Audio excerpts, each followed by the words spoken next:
প্রথমত একটা বিষয় কিন্তু উল্লেখযোগ্য, সেটা হচ্ছে যে টসে জয়লাভ করলে যে ব্যাটিংই করতে হবে এরকম কিন্তু কোনো কথা কোথাও লেখা নাই।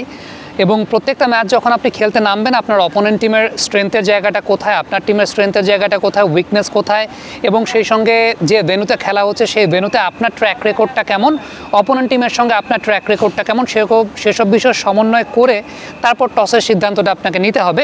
আমার কাছে ব্যক্তিগতভাবে যেটা মনে হয় যে আবুধাবিতে যখন খেলা হচ্ছে এই ভেন্যু অনুযায়ী বাংলাদেশের কমফোর্ট জোনটা আগে বোলিং করাটা, এবং প্রতিপক্ষ যখন শ্রীলঙ্কা, তাদের এগেনস্টে চেজিংয়ে বাংলাদেশের রেকর্ডটা ভালো সমৃদ্ধ। আমরা ইন রিসেন্ট পাস্টেও কিন্তু দেখেছি যে বাংলাদেশ শ্রীলঙ্কাকে যে সিরিজ হারিয়েছে সেই জায়গাটা চেজিংয়ের সময়টাতে কিন্তু বাংলাদেশ বেশ ভালোভাবে চেজ করতে পেরেছে।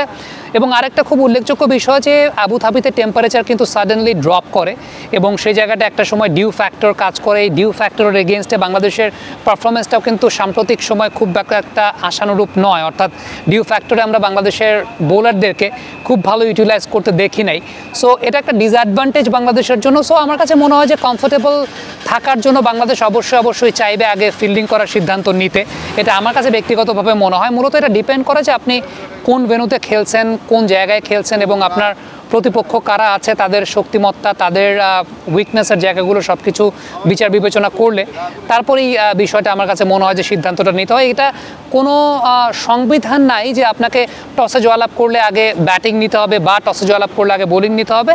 এটা আপনার প্রতিপক্ষ অনুযায়ী, আপনার ভেন্যু অনুযায়ী এক এক ম্যাচে এক এক রকম হতে পারে, এবং সবচেয়ে উল্লেখযোগ্য ব্যাপার হচ্ছে যে আপনার কমফোর্ট জোনটা আসলে কোথায় এবং সেই অনুযায়ী আপনি কী করবেন সেটা আপনাকে ডিসাইড করতে হবে।